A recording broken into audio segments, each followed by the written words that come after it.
I think I'm ready. So let's get started and talk about some more cool animation stuff. 2 programming lectures this week. It's very exciting, I know. So I would like to take us back to what we did last time, that ball bouncing program. It was very fun, and we're going to go further today. We're going to implement physics. It's going to be great. And first, though, I do want to talk about why our program last time, like why it produced any animation. I think I kind of gave you a hint at it. But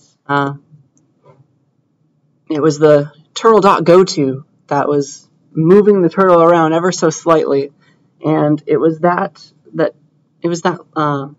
call to that function that took some time to complete. That was the idea. So let me make a new folder for today. Let me open up our old bounce from last time, just so that we can have it in our current folder. Let me make a new file with today's lecture and save it there. This is called Lecture 25.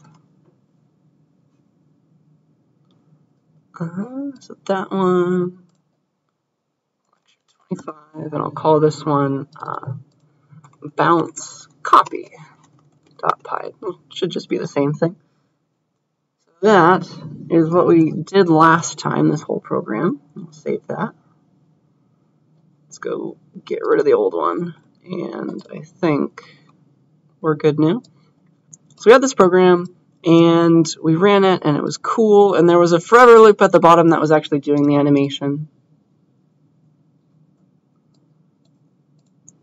So it was an infinite loop. While true, please keep drawing a new frame, which messes with our little variables, and then the thing that actually moves the turtle is the turtle.goto. So it's really this line run a bunch of times in that loop that's causing this ball to look like it's moving.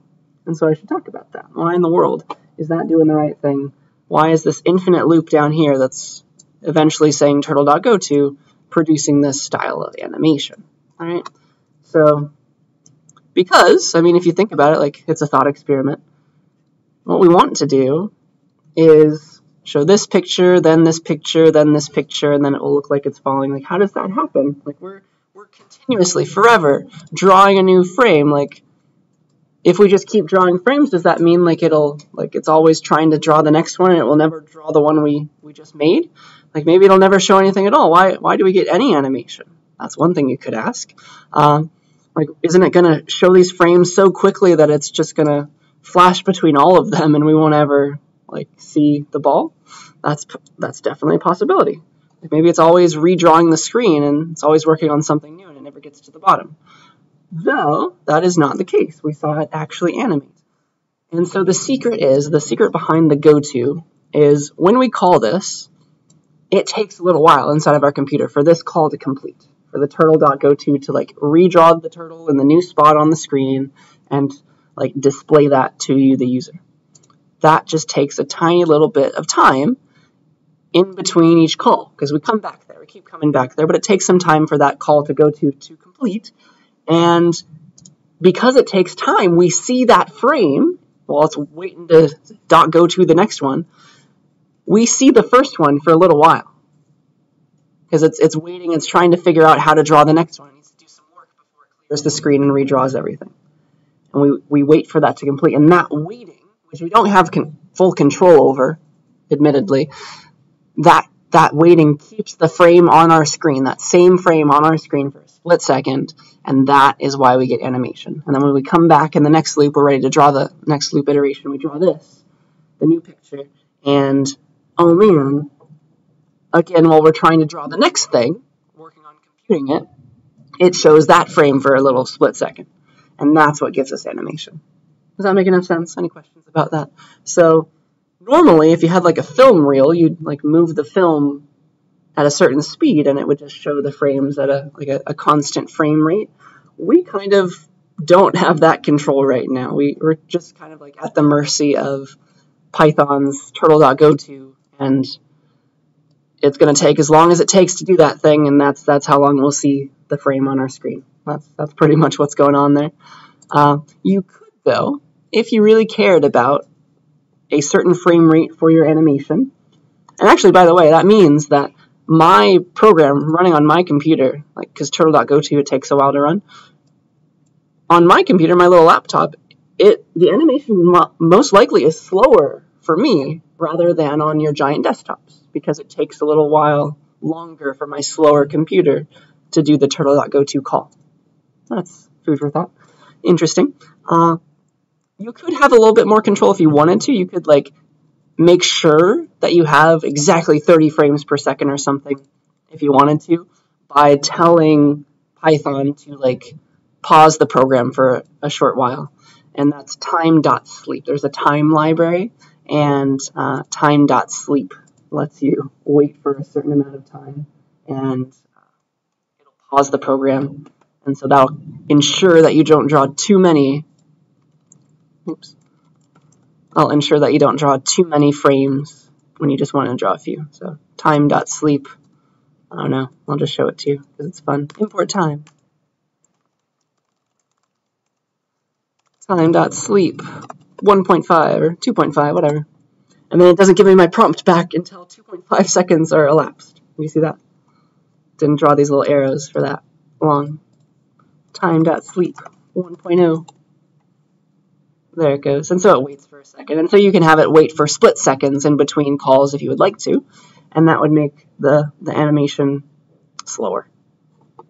So that's how you can get more control. We are just kind of at the mercy of the .goto call. It just keeps the frame on the screen there for a split second, and that's what gives us animation, which is kind of cool.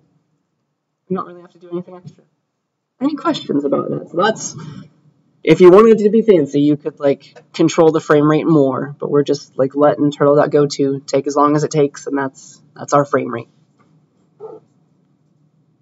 All right. So with that in mind, let's make a cooler version of that original program, and let's make the ball bounce. Well, it already was bouncing. Let's make it bounce with gravity. Let's program gravity. It'll be very fun. And so I assume you know what gravity does. You drop the ball. It's not moving very fast when you drop it, but by the time it gets close to the ground, it moves faster. And then it jumps up. It starts going up slowly, slowly, slowly, but then it starts increasing in speed. And so that's what bouncing is, right? And then maybe it like falls off and eventually settles down. But that's what gravity does. You start it with an initial velocity of 0. Hopefully we've seen physics before. Like the ball completely still, you let go, it's moving very slowly up top. By the middle of its path, it's going a little bit faster. It speeds up. Gravity speeds it up. And then by the second it hits the ground, that's as fast as it was going. It was going super fast right there. That's as far as gravity will let it go before it bounces. So that's what gravity does. And let's program that. Let's program that to make our ball not just bounce with a constant velocity. Let's start using physics terms, I guess. So right now it's just same speed. It's like we're in outer space.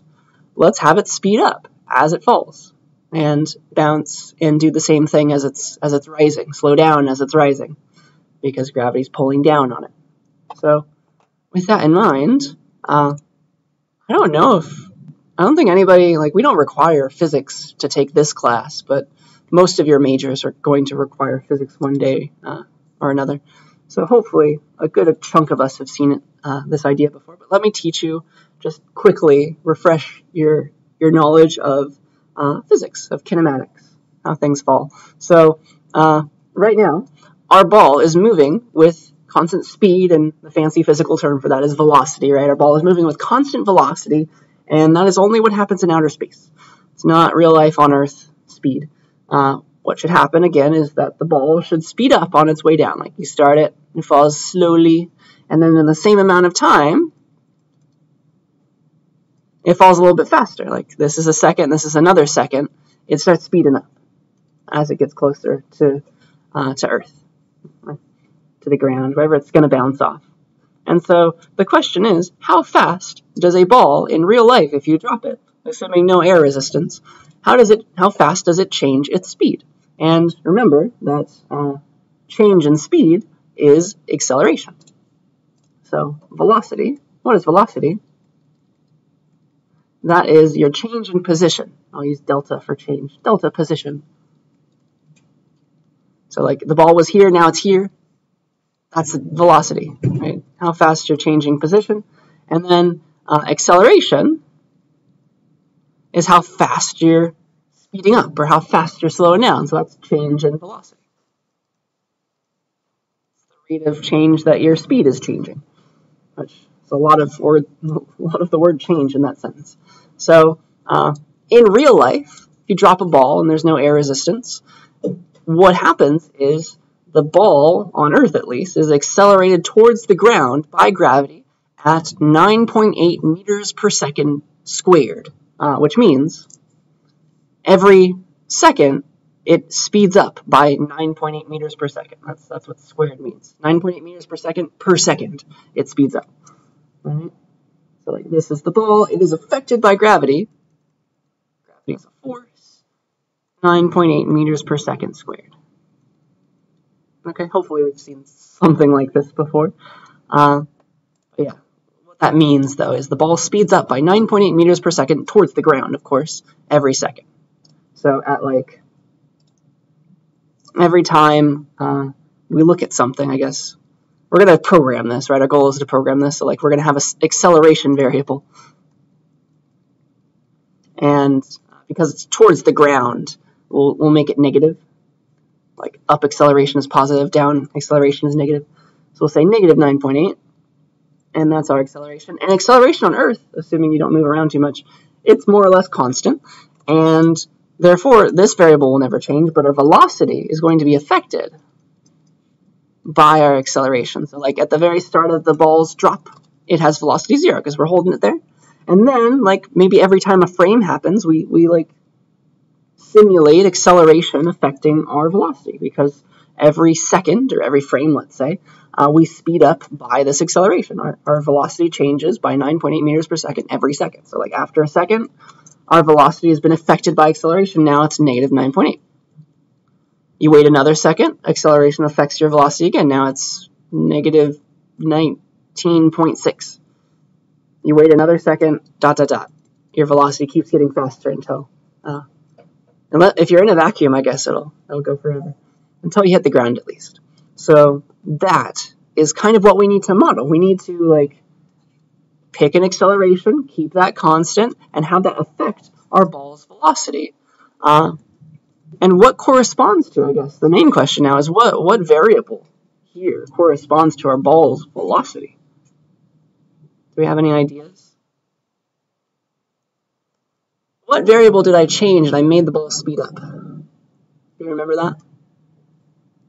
Speed up or slow down, because that's going to correspond to our velocity here.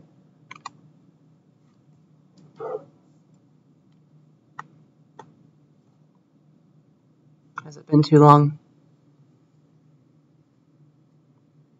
So what changes? Like how, if I want every frame, I do this, and what's affecting the turtle's position? It looks like I'm messing with the turtle's Y here and here, but I'm also affecting the turtle's Y here, and this is the main thing, right? So I'm changing it always, every frame, by an offset.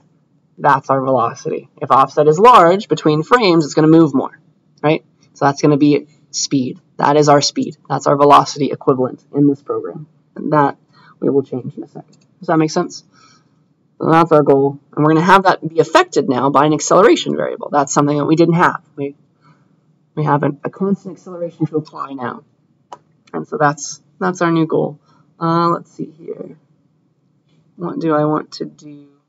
I think that's pretty much it. We're going to add a new variable for acceleration, and then maybe we'll also add one to like slowly reduce our velocity because we want it to like eventually come to a halt. And so let's make a new file and apply gravity. So this is really cool to write a simulation like this. You get to play God inside of your program, more or less. So this is bounce with gravity. This will be very satisfying, I can promise you that. So what we noticed was this variable, this offset variable, that was our that was our velocity. That affected our speed. So let's rename it. Turtle offset, you are now called turtle velocity. And we're going to start you at 0, right? Because we're simulating that we drop a ball and like we're holding it there for a second. So its initial velocity is 0. That's what it should be. And let's see what else. Yeah, so let's just keep track of that. And then I'll change its name everywhere. It was called offset before, now it's called velocity. Velocity. And we do want to change its direction when we hit a wall. That's still fine. That's still what we want. And I think that's everywhere that I used it. So the initial velocity, because we drop it from a standstill, initial velocity of the ball is 0. And then we want it to have a acceleration applied to it every time we redraw it, and that's going to simulate gravity. So let's say that turtle acceleration, we can make it negative 9.8, but let's just make it like negative 1.0, because what do the units have to be, right? I'm changing the location of the ball every frame, right? It's per frame, not per second or anything. It's a weird kind of unit. So like the units for our acceleration are going to be like this acceleration variable, because we have to apply it every frame. Or they're like maybe pixels on the screen, pixels per frame squared. So like maybe we move, we speed up by in the down direction, the negative direction, by 1 pixel every frame per frame. That's the goal. So pixels per frame square, units per frame squared. I don't know what the turtle is using. It's got a coordinate system though. Some amount of units. So you could make this negative 9.8, but it would like probably be very fast because we're redrawing more than just every time a second, right? It's thousands of times a second, maybe hundreds of times, depending on the speed of our computer. So that's a good variable, I think. So this is our initial velocity, and then the acceleration is what needs to affect us. Every time we simulate where we are now, we have to be affected by our gravity, so our acceleration. Every time a frame happens, we need to let this acceleration affect our velocity. So that's really the hardest thing to worry about. It's just there's really not much left to do, honestly. Let's see. What do I want to say? So yeah, so every frame, like I was saying here, every frame we have to let the acceleration affect our velocity. Let's just like add it in. It's an offset into our velocity. So at the start, before we change where the turtle is, so the acceleration affects the velocity. So every time we draw a new frame, we have to simulate acceleration affecting our velocity. So our velocity is now changed. Turtle velocity equals what it was plus the acceleration. And it should always be in the down direction because we always want to move down. So like after a frame, our velocity is going to be negative 1. And that's going to change our y by negative 1. The next time it would be negative 2. And it'll just keep doubling. Or keep on increasing by 1 each time. That's going to be our goal. So I don't know. Let's see if I can draw this. So like at the very beginning, this is our acceleration is, I'm saying it's negative 1. And then our velocity, it starts out at 0. Every frame, like the ball's here, every frame, the acceleration affects the velocity. So now it's like negative 1. So like it moves down 1 pixel. And then the acceleration affects the velocity next time. Now it's negative 2. So now, in the same amount of time, in the same frame, and now the next frame, it moves like 2 pixels because the velocity is negative 2. And then the acceleration affects the velocity again as long as it hasn't hit the ground yet. And so now it's negative 3. And so if you wait another frame, it'll move a little bit farther because it's now supposed to be moving 3 units every frame. Do we see that? Does that make sense? How that's going to affect our velocity? And that's honestly pretty much all we have to do to make gravity. That's how gravity works. It affects our velocity every time we care about observing it, and that's pretty much it. This is honestly, after setting up the variable, this is the only additional line that we need to have gravity, which is kind of really cool. That's how gravity works. Acceleration affects our velocity. Let's run it. Whee. Boop. Look at it bounce. And so it's speeding up as it hits the ground. And it's actually naturally slowing down too, which is extra cool. Look at it bounce. And then it's come to a standstill. So that's acceleration for you. Any questions about that? That's very surprising how easy that was. We just had to think about how physics worked. Let's see. That was kind of hard to see. Let's see if I can make this like 0.5, negative 0.5. Maybe on your computers it draws faster and better. I don't know. Mine's a little slow. Let's try negative 0.5 units as acceleration. Yeah, I don't know what's best, but it's not really drawing that very quickly. But it's working. Yeah, so that's, you can play around with that, but that's really all that you need to have acceleration. Are there any questions about that? Or to have gravity? What is gravity but a constant acceleration applied every time? We did that. Cool. One thing that is not obvious is why is it slowing down? Why is it going to eventually bounce and stop? Because technically, if you've taken a physics class, we have not modeled the fact that bouncing on the ground gets rid of some of your energy. Like, this was supposed to be a perfectly elastic collision, right? And so it was supposed to bounce up with the same energy that it came down with. And so it should have just gone back to its peak and tried again. Why didn't that happen? And the answer lies in how we programmed this. So the way that we discover when the ball hits the wall are these if statements. And notice, oh gosh, where's the ball?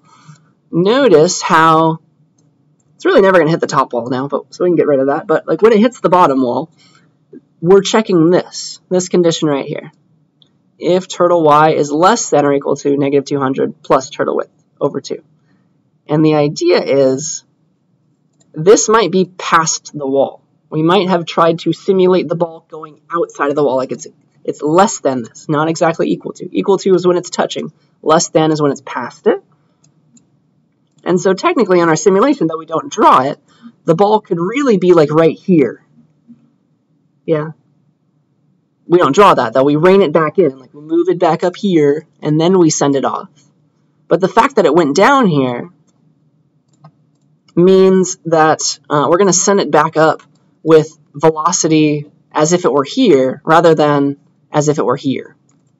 That's kind of the problem. And so like it thinks it was down here, and so it's not going to go back up to the top of its height anymore because it like secretly went past the wall the way that we simulated it. That's why it loses energy every time it bounces. That's just a quirk of the way that we implemented it. I hope that makes at least a little bit of sense. So the reason is because we let this go farther, and we don't really account for that in this velocity calculation. The ball should have maybe had a larger velocity when it hit the ground. And we can actually print that. We can play around with that. And we can make it a perfectly elastic collision if we wanted to. So print, what is our current velocity? And we can kind of like figure that out. What is our current velocity? Turtle velocity, and I'll print it.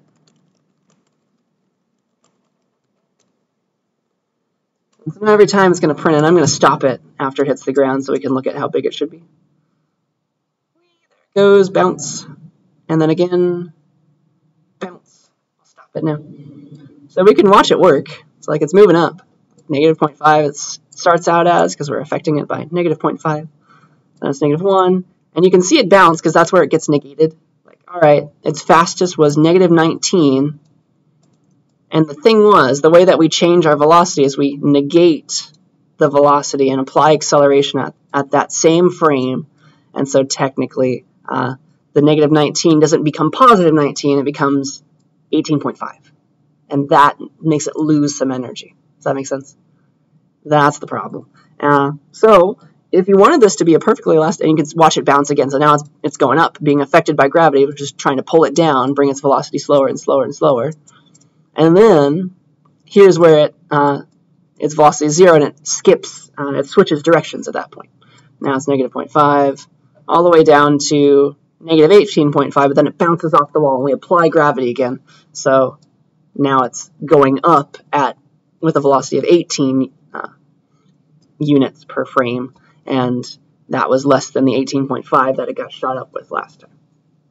So there's a couple ways to fix this. I guess the way that immediately comes to my mind is that if we bounce off the wall, maybe we should not have applied this acceleration.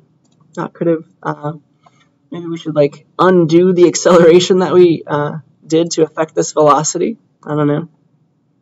We can call it like, if it was times -1, gosh. I'll just do something silly like this, like original velocity. What's our original velocity before we affect it? That's what our turtle velocity is right now before I change it. And if we hit a wall, maybe what I should be doing is set its velocity to not be the one that's affected, because that's like off by 0.5. But let's set it to be our original velocity by -1. Maybe that's better. Original velocity times -1, because that won't have been affected. And that will create, perhaps, a perfectly elastic collision. And so now if we watch it work, and I'll print it out. Get rid of the printing now. So like before we affect our velocity by gravity, let's save that so we can do it here when we hit a wall. Change it like that. Let's see if that works. Whee! That might have not worked, actually. Yeah, I think I did it worse. Darn. We could also hard-code it if we wanted to. But, yeah, I think I messed up. This is a good learning experience, though, so let me show you how I messed up. I think I did it in the wrong direction. Whee! So it bounces, and it bounces again. What happened? Yeah, so now it's off by 1. It was off by 0.5 last time. I did it in the wrong direction, excuse me. So the old velocity is not the right one to worry about. It needs to be, it's always -18 to +17. I think we need to change it in a different way. Original velocity, that's fine. But I think we want to like get rid of the work, something like that. So maybe turtle velocity, I don't know, create a perfectly elastic collision by, I think, undoing gravity for a second, for a frame, might be the way forward. And so it's either we want to add in our acceleration one last time, or we want to subtract it. I'm not sure which. Let's see if it's adding.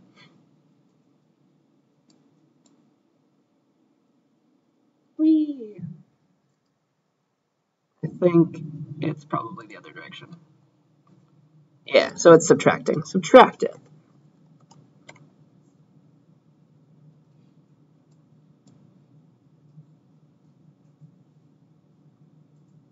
Yay! And then it goes back up to the top. That's better. I think it's speeding up now because we're not doing the same thing with the top. That's funny. But at least when it hits the bottom, you can see how it's being shot off with the same amount. And so that's one way to do it. You could also just hard code the idea. Create a perfectly elastic collision by hard coding the new acceleration. I think it was supposed to be like 18.5 or something, or 19. At least for my values. That's another way to do it. So you have options. Let's see here. So instead of this, I just did that. Let's see how that changes things. Let's see here. So So every time it hits the bottom wall, just shoot up by 19 with that as your velocity. And so now, yeah, it's always going to come right back up to the top. So that's another way to give it a perfectly elastic collision. Just think of the number that it should have been. Of course, that's not as general, because if you change the acceleration now, this velocity needs to change as well with it. So I think that is all that I wanted to show you. Yeah, so I kind of liked it the first way, honestly. Just the quirk of how we did things made it lose speed. That's more like real life anyway. Are there any questions about how we did this? We thought about how gravity works. It affects acceleration, affects our velocity every time we look at it, and we look at it every frame. So we have our velocity affected by our acceleration every frame, and that changes how fast we move. That changes the position of our turtle, because acceleration affects velocity, and velocity affects our position. And just by a quirk of how we did things, we bounced off in a cool way, and like lost speed. If you want to keep that speed, you can either hard code the velocity after you bounce, or do some fancy undoing of things by like adding in negative acceleration to your velocity or something when you bounce off a wall. That is all possible. But yeah, at the end we get a cool looking simulation that looks like this. Definitely one to study. Any questions about any of that now that I have explained it once more? So I have one last thing to show us today. Yeah, please play around with this stuff. I think it's very fun. Try and change it, make it go super fast, super slow. I think there's a lot of fun to be had there. So, for my last trick, this is going to be a two-parter. So we're going to do a little bit today and then a little bit next time. We're going to undo gravity, and we're going to create that thing from The Office. Remember that DVD logo spinning thing if we've watched the show before? So that's going to be our next goal. We're going to undo gravity, though. Just constant speed, easier that way. We're going to make our little, instead of one-dimensional movement, like bounce down and then up as well, we are going to turn the turtle into a square maybe and give him an initial like direction that is two-dimensional and bounce off and keep bouncing in the way that makes sense. And then hopefully, if you stare at it long enough, it will hit a corner. So that's the game that we're going to play. That's the next program that we're going to write. We cannot finish it today, so we're just going to plan it today and we'll write it next time. That's going to be our goal. So let's figure out what we want to do. How is this program going to work? I won't write any more code. We're just going to draw and think about what we want to have happen. So again, we need to like have a frame, a little window where our animation happens. So we're going to draw that same little boundary, that little bounding square for our turtle to live in.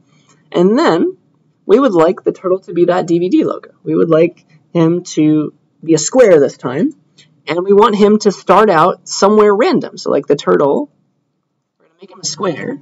And I don't know where he should go. Like he could go up here, he could start over here, he can start over here. We want to start him in a random spot now. Random in terms of X and Y. So it could appear anywhere inside of this screen. Maybe randomly appears there. And then, all right, once he's got a random spot to start out in, we have to give him a random direction because we don't want him to just go down and then up again. We want him to go side to side too. So we need to give him like maybe like he's always relative to his center. We want him to bounce off this way maybe at the start, or randomly bounce off like this way. Just any angle you care about, just pick a random direction. So maybe it's like this. That is our goal. That's what we want to do. We want to randomly pick a way for the turtle to move, a random direction. So that's going to be our starting point. Draw our boundaries, make a square in a random spot. The turtle becomes the square, of course, within those boundaries, and then give it a random direction to start moving in. So there's going to be a velocity. That will be constant. We'll have to figure out how do we represent a side-to-side movement, a diagonal movement. It's all very weird. But once we get that down, we just loop again forever. What do? We need to move in our current direction. Like our direction's this way. What does that mean? Well, that means move the turtle here now after a frame or something. And just keep doing that as long as there's nothing in our way. As long as we can do this, move in our current direction, do it. Until we hit a wall, until we get to a wall. Right? That's exactly the same as our ball. It's just that like there's an x and a y that we need to change. Because it's moving a little bit in the x direction, a little bit in the y direction, right? That's what's going on. And then once we hit a wall, we got to bounce off. And we have to figure out how we want to bounce off. Because if the turtle's going this way, we want to bounce off that way. So that's going to have to, we're going to have to think hard about that. So our direction was this way, but once we hit the wall, at least the top wall, we want to bounce off this way. That's our goal, and then we'll hit the side wall. And so then we have to change our direction. It was this way. Now we need to bounce off this way. See that? And so every time we hit a wall, it's going to change our direction in a way, in a weird way that we'll have to think about. And then that's kind of going to be our animation. Before we were just caring about up and down. Now we care about like diagonal, slightly up, slightly left too, slightly up, slightly right too, slightly down, etc. Any questions about those ideas? Because we still have to figure out how to program them, but at least a few of these we can like think about, like screen boundaries. We're already doing that. In this one, it's our draw rectangle call. We just keep that. And then the turtle needs to become not a circle anymore, but a square. That's fine. We gave the turtle a random x position. Maybe we can kind of use that idea within the bounds. We can use that for the y too, maybe. But then the rest of this is kind of a bit weird. Like, how do you pick a random direction? How do you do that? We'll have to think about it. Okay? So, if we're good with that idea, let's talk more about code. So, again, we'll use the turtle to be our bouncing logo.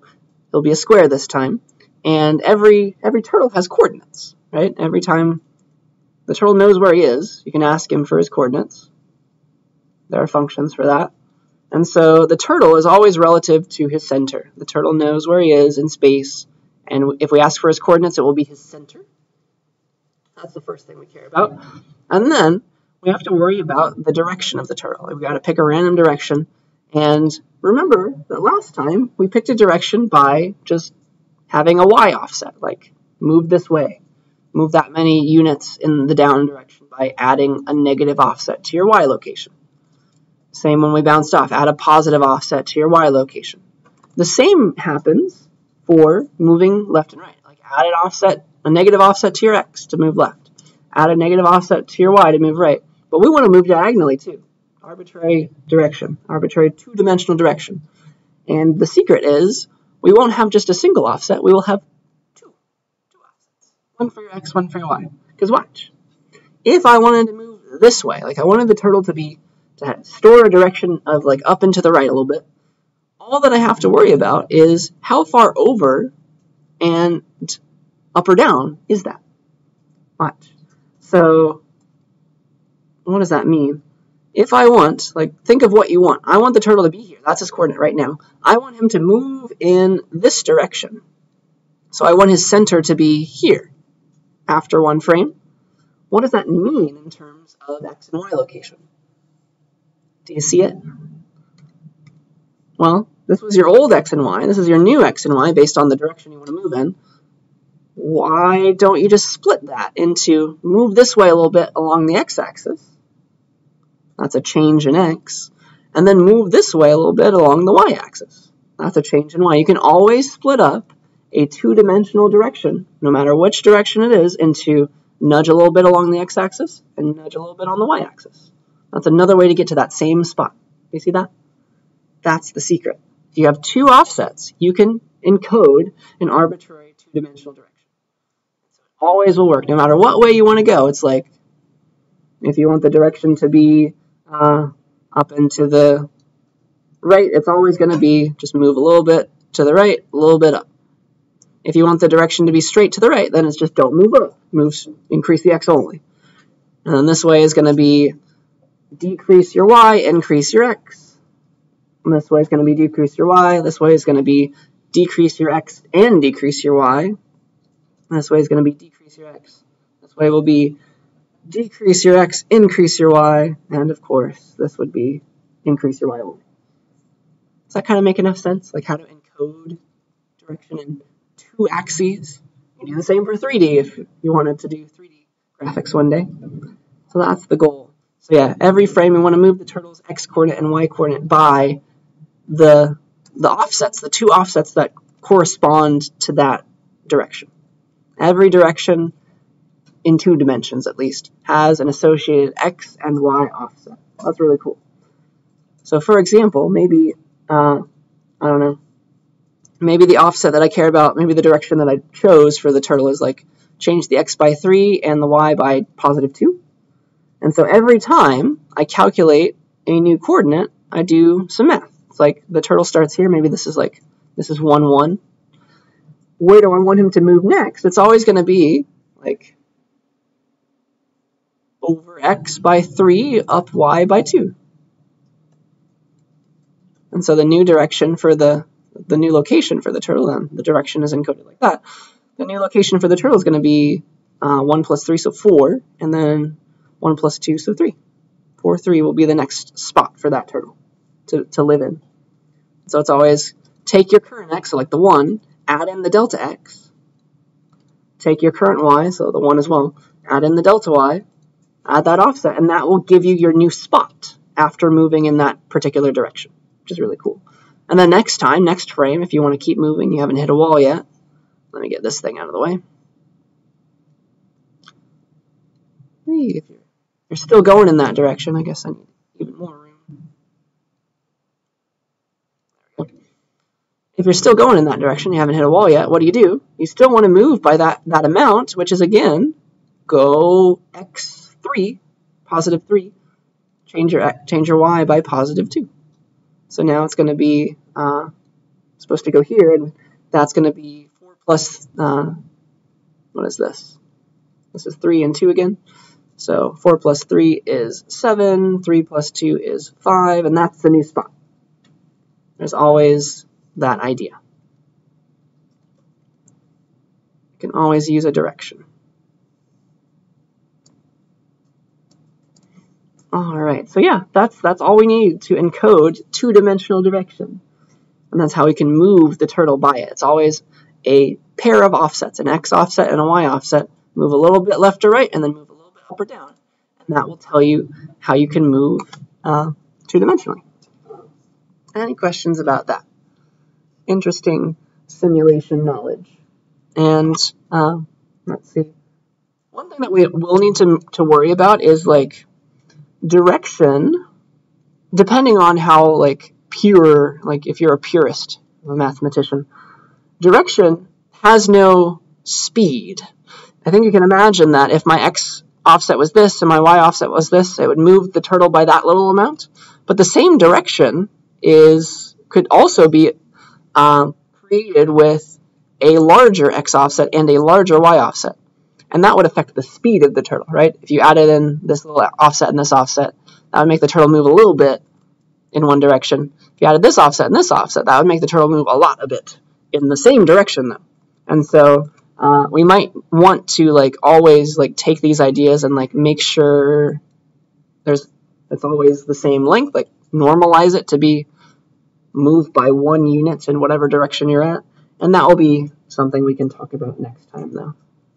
So all that I want you to know is that every direction has an associated offset. You could, though, multiply these offsets by a factor and get the same direction. It would just move faster. It would be a larger set of offsets. That's something to worry about, but we can worry about it next time. And then finally, we have direction, right? We know how to draw the boundaries, make the turtle a square, give him a random spot. We know how to give him a random direction and move him in that direction. The only thing that we don't know how to do now in program is to bounce off a wall in the right way, because if you bounce off this way, you want to be moving that way. And that is not immediately obvious how you would do that. How does that affect our offsets? So yeah, let's figure this out. So let's see here. In our example, we're going to keep the turtle the same size as this circle, so his width is going to be 40, and the bounds of the walls is going to be 400 by 400. So like here is our window where we're going to have things bounce. It's going to be a 400 by 400 window. And the center is the 0, 0 coordinate. And like we have our turtle somewhere in there. And so essentially the idea is that the turtle is going to hit the left wall when its coordinate, what is true about it, right? If it's moving this way. Like, when does it hit the left wall? It's like right there. And so this line, this is the x equals negative 200 line. This is the x equals positive 200 line. Same for y. This is like the y equals positive 200 line. This is the 400 by 400 box that we're putting this in. This is y equals negative 200. So I guess the turtle hits the left wall when his x-coordinate is like equal to negative 200 or a bit less. Actually, that's not the full story because we have to, like, it's always relative to his width. So it's like a little bit, even a little bit more than negative 200. It's like maybe like negative 180 or something. If it's less than or equal to negative 180, something like that. That's when he's hit the left wall. Does that make enough sense? We'll just use negative 200 for ease of explanation. Same when he hits the right wall. Like, what is true when the turtle has hit the right wall? His x-coordinate is way over here. It's pretty much 200. That's how you know when you've hit one of the side walls. And then the same that we did before for the ball is true for when we hit the top and bottom walls. Like, if we hit a top wall, that means that the y-coordinate is what got us to the top wall, right? The y-coordinate is like 200. If we hit the bottom wall, that means the y must be very small. It must have been negative 200 or smaller, like we tried to send it outside after a frame. So that's why there's always like less than or equal to, greater than or equal to, because you might have, like, your offsets might have taken you outside and you shouldn't have gone outside. But that's the idea. So that's when you know you've hit a wall. You'll have to rein this in by the width. It'll make sense once we do it later. But that's good enough knowledge. What needs to happen, though, when we bounce is the question. So let's say that this is our offset. I don't know. The offset is this. This is our current direction. We're moving up and to the right. And so there's like a delta x and a delta y. And then here's the top wall. We're getting close. So we have to worry about this now. So here's the box, and this is our direction. We're eventually going to hit the top wall. The question is, where do we want to bounce off? What direction do we want to bounce off in? Because it's not straight back the way we came, right? It's going to be this way. All right, let me draw that better. It's that way. There is a geometric correspondence from the direction we came in with and the direction we're coming out with. There's a 90-degree angle there. You see that? That's going to be the secret. That's what we need to figure out. Like, how does this arrow correspond to our initial arrow before we hit the wall? Because there is a correspondence. And that's what we need to figure out in order to hit the wall and bounce off in the correct direction. So if this is our new direction, like let me try and draw an arrow. It again has an x and y offset. X offset, y offset. What is different from it and the original direction? Is it still going this much to the right in the x direction once it bounces off? Yeah, it is. See that? It's still going to move to the right a little bit. It's still moving to the right in the x direction. That's the same delta x. So that's something cool. Is it still moving this much up in the y direction, though, once we bounce off?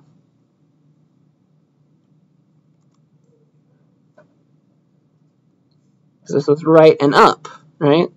This is now right and it was right and down. You see that?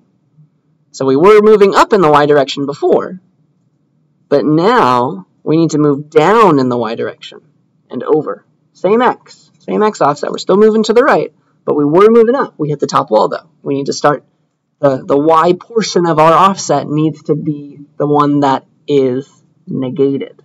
So the old delta y, negate it. That's your new direction. Keep the same delta x. Does that make enough sense?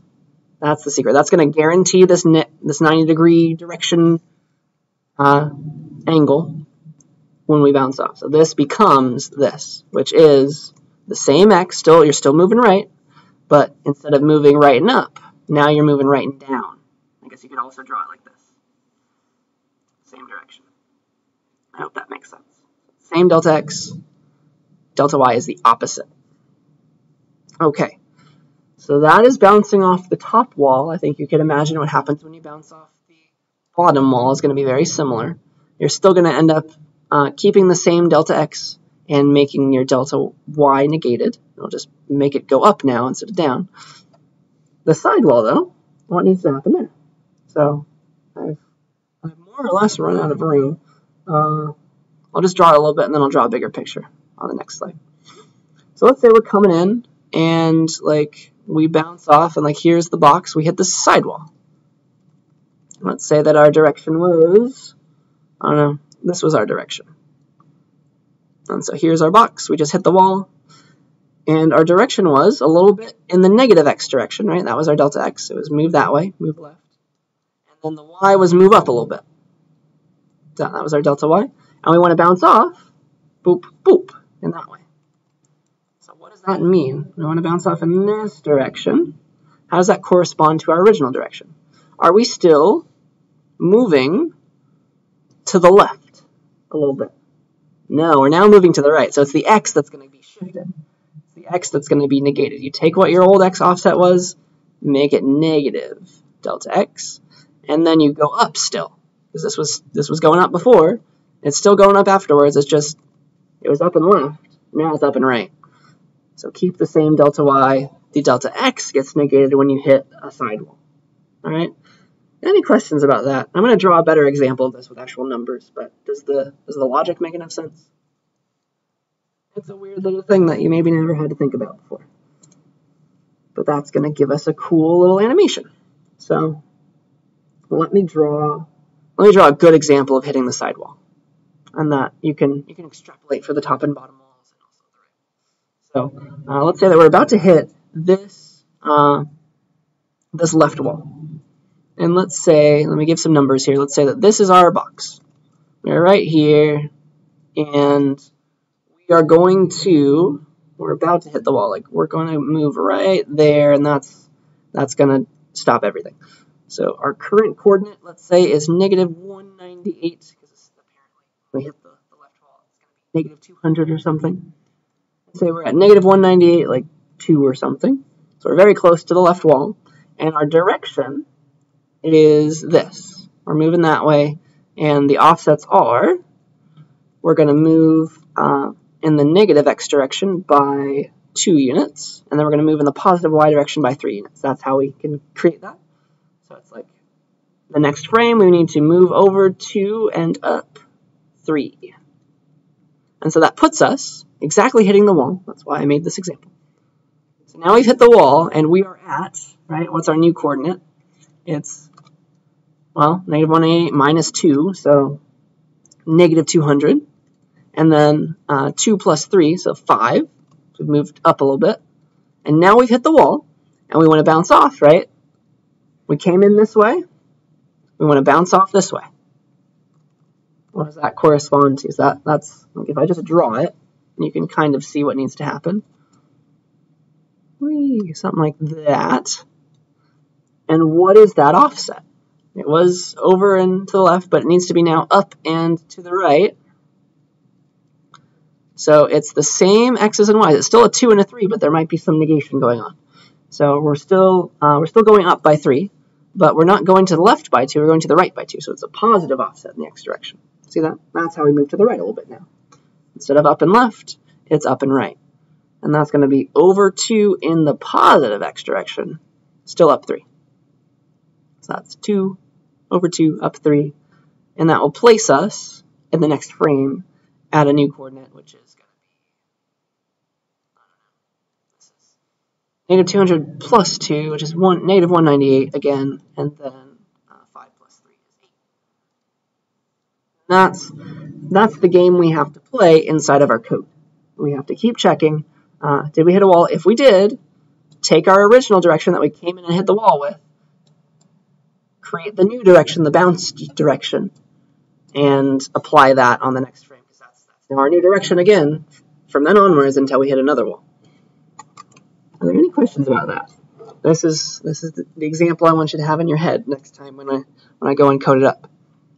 Any questions about that? How the direction is changing by negating one of those offsets, and that gives us the right new direction. That gives us that.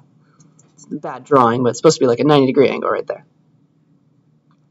You good with all that? All right. So yeah, a lot of cool stuff today. I have a new programming assignment for you that does not require anything that we talked about today. It's just the old bounce stuff. So bounce from last time. Start there. So bounce copy from today or the old bounce. The constant acceleration, or sorry, constant speed, constant velocity, 1, just this one. Bounce off. Don't slow down, don't speed up. So start there, and I'm going to have an example for you to do now. So take this code, this old stuff from last time, and I want you to add some things to it. That's going to be your next programming assignment. This will be due week 16.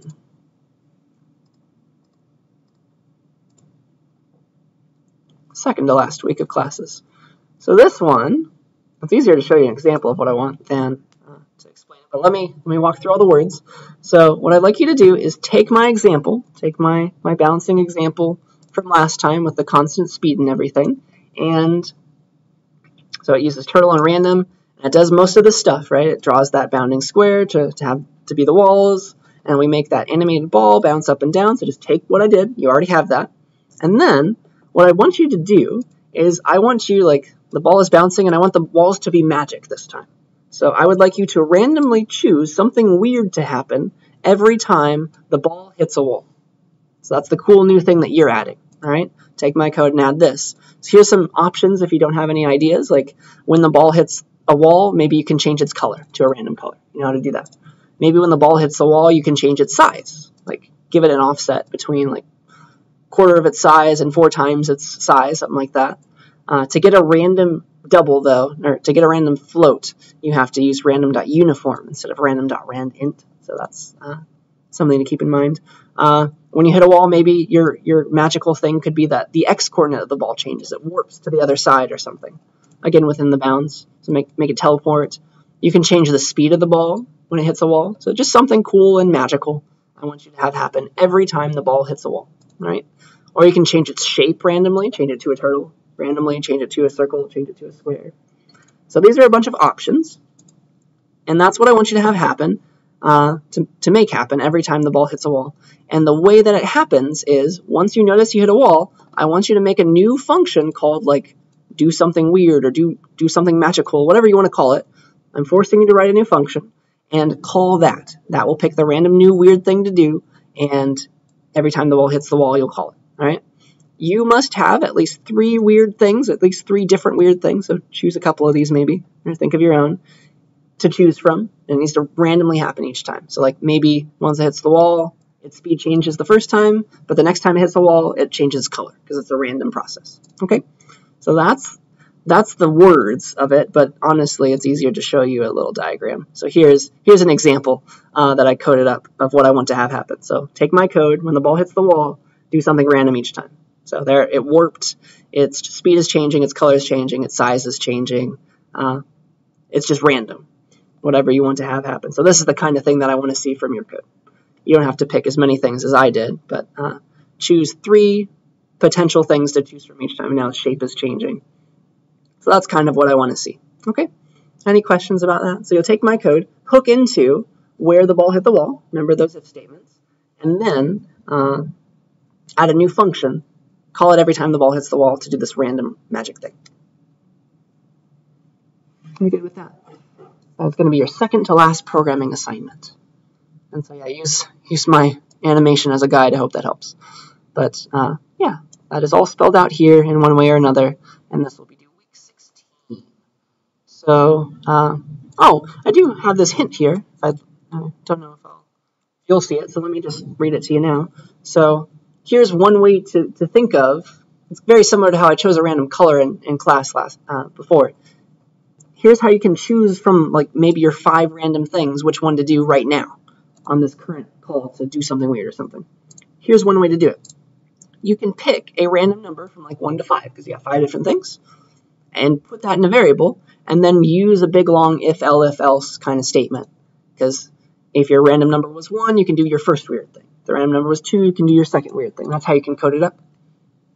So that's one way, probably the easiest way, to pick a random thing to do and have it be different every time. Just pick a random number and then use that number to control what you're doing. Okay? So I think, and as usual, upload a video, show me your code, all that fun stuff. Yeah, so I hope you have a little bit of an idea of what to do. I think that's all that I wanted to say. Any last questions on anything? All right, so this is published. You can see it, and that is all that I have for us today. The rest of the time is yours to get started.